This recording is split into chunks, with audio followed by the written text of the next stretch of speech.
Presiden Jokowi akan mengirimkan tim untuk bertemu dengan pengurus FIFA untuk membicarakan pembekuan PSSI. Menurut Presiden, pembekuan PSSI dapat dicabut jika ada kesepakatan antara pemerintah dengan FIFA.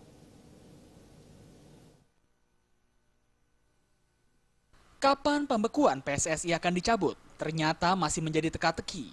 Bahkan Presiden Jokowi berjanji akan mengirim tim ke markas FIFA di Swiss untuk bertemu pengurus FIFA yang baru hasil Kongres FIFA untuk membicarakan pembekuan PSSI.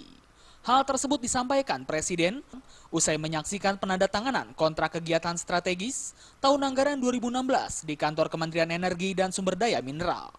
Menurut Presiden, pembekuan PSSI akan dicabut jika ada kesepakatan antara pemerintah dan FIFA. Presiden pun memberikan tenggang waktu selama 1-2 hari untuk membicarakan masalah pembekuan PSSI ini kepada FIFA. Saya kan minta 1-2 hari ini, paling lambat nanti harus disampaikan. Tetapi bahwa penyelesaian PSSI itu nanti akan kita bicarakan dengan FIFA. Ya, pertama, karena kemarin kan FIFA sudah dapat ketua baru. Nah, ini segera kita akan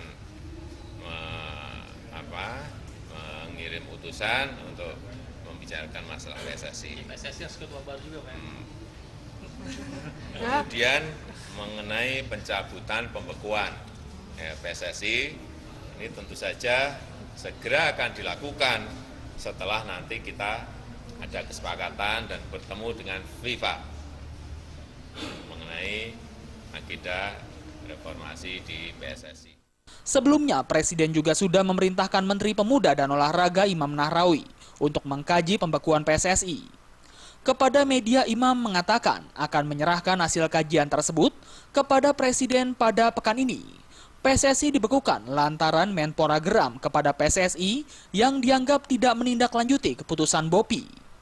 Lantaran PSSI dibekukan, FIFA juga ikut membekukan kegiatan sepak bola Indonesia di pentas dunia. Dari Jakarta, Muhammad